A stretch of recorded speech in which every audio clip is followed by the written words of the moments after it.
I was on my yacht at Majorca, between pictures, when the confidential trial got underway. I returned to offer battle to this scurrilous outfit. I knew that others who were suing, or had been maligned, were not offering real resistance. Some did not press their suits. Others didn't want to go into court. The press gave me royal welcome. My new pictures were beginning to be shown, and the boys met me on board ship as we landed.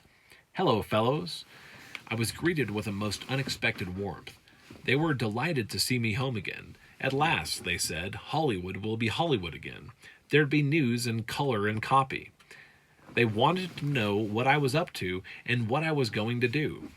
I said, "Boys, what do you expect me to do? Poke somebody in the nose? Pull a knife on someone just to lighten the troubled air?" They laughed and insisted all was well again. Flynn was back, and gay stories of vodka, nightclubs, and new blondes could start again. I told them all I wanted was peace, and that I had found much of it aboard the Zaka. I came back this time on business. Confidential business. Then I'd be going to work again.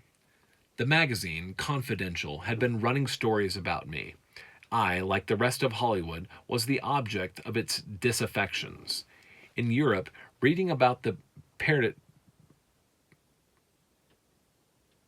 reading about the parodies of in Europe, reading about the parodies of this so-called expose publication, I rankled. They had published accounts about me which were false, and I brought suit for $1 million. Mine was a small one compared with a few of the astronomical suits brought by others. I read with disgust how this outfit libeled Maureen O'Hara, Ava Gardner, and others, and I decided, whatever the others do, I must fight. They printed a story that said that on my wedding night, after I was married to Patrice Wymore in Hollywood, I walked out on her to keep a date and spend the night with a call girl. The magazine settled on the courthouse steps. They paid me $15,000. That's a large settlement for libel under American laws. It wasn't really the dough I was after on this, but I was angry that such a phony story could get into print and that such a scandal sheet should be allowed to publish. Not that I have been a paragon of the conventionalities. I have not, and the world knows it. I acknowledge my own peccadilloes, and if and when there are real incidents, I make no denial, no apology, and even stand by them. But I resented such a gross mismanipulation of the legend around me. At the same time, I hastened to affirm the truth of another confidential report that I had a mirror over my bed. The publication reported that it was a two-way mirror. You could be on the other side of that mirror, in a room above, and look down and see what was going on. From the bed below, looking up, you could see nothing. Alas, as they used to say when properties were broken in Victorian times, this was true, with the exception of once in the case of Freddie McAvoy. This gadget never got to be used. The architect who built the house arranged this on his own. I thought it amusing and let it be completed. It was a magic mirror, all right, but when the word of this got out, nobody wanted to be caught in that annex of the apartment. I'm not trying to cover up anything about myself. What's true is true, and I make my own admissions, but what's false will cost my accusers their hard-won, or hard-earned, or hard-stolen money. By 1958, I was no longer living with Pat. Nobody ever tried harder than Pat to make me happy.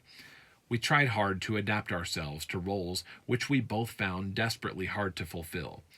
I think some enterprising dramatist could find a fine story in that.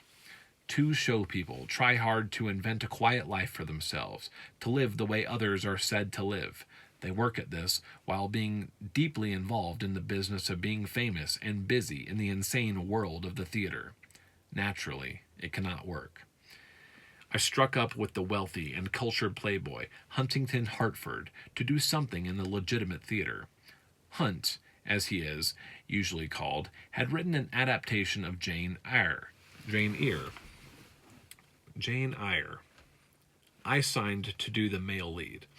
Huntington is tall, sallow, with a native charm when he wants to put it on. He has great power in the community, as money always gives a man power, and he has tried to do something constructive with his wealth. Apart from what he has done in the theater and in other arts, he is a fine athlete. Beyond the arts, he and I had much else in common. We never fell out of the sight of a figure of a 35, 23, 34, or some other even more vital statistic. I wasn't happy in the play. Much as I wanted to do something in the legitimate theater, I thought the play in its present form was too archaic. My problem was to utter lines that were unbecoming to me. A love line like, "Now, my little sparrow, I'll never let you go." It hurts. I just can't call a woman my little sparrow, not even for money. In this play, you had to utter a line like, "Stop! Cease this farce!" That kind of language belongs to Victorian England. I wanted to change the language, and I couldn't. Huntington and I fell into litigation, but the play got a tryout in Cincinnati. One cold night, after the performance, I left the theater disgruntled. I disliked the play, wondered what I was doing out here, in this town, in this unconvincing drama. I felt like a dog who has had his day, that is, was late in the afternoon professionally. Dejection had really set in. As I walked out of the theater, a crippled old lady in a wheelchair blocked the stage entrance. I excused myself and tried to get by. She took me by the arm. Gently, she said, "Thank you. Thank you so much." What had I done? Maybe I'd given her a couple of tickets to the show and didn't remember, or what? She said, "Thank you for all the wonderful hours of happiness. If you knew what my life had been, you would know that what I'm saying." I was embarrassed. She kissed my hand and said, "Go home to bed now." I walked off, thinking, maybe I haven't been such a loss after all. Anybody who can bring a few moments of happiness to an other human life certainly can't be wasting his time in an otherwise fear-ridden and very often drab world. Maybe it hasn't been so futile. Maybe it wasn't all a waste. Maybe all that I am in this world and all that I have been and done comes down to nothing more than being a touch of color in a prosaic world. Even that is something.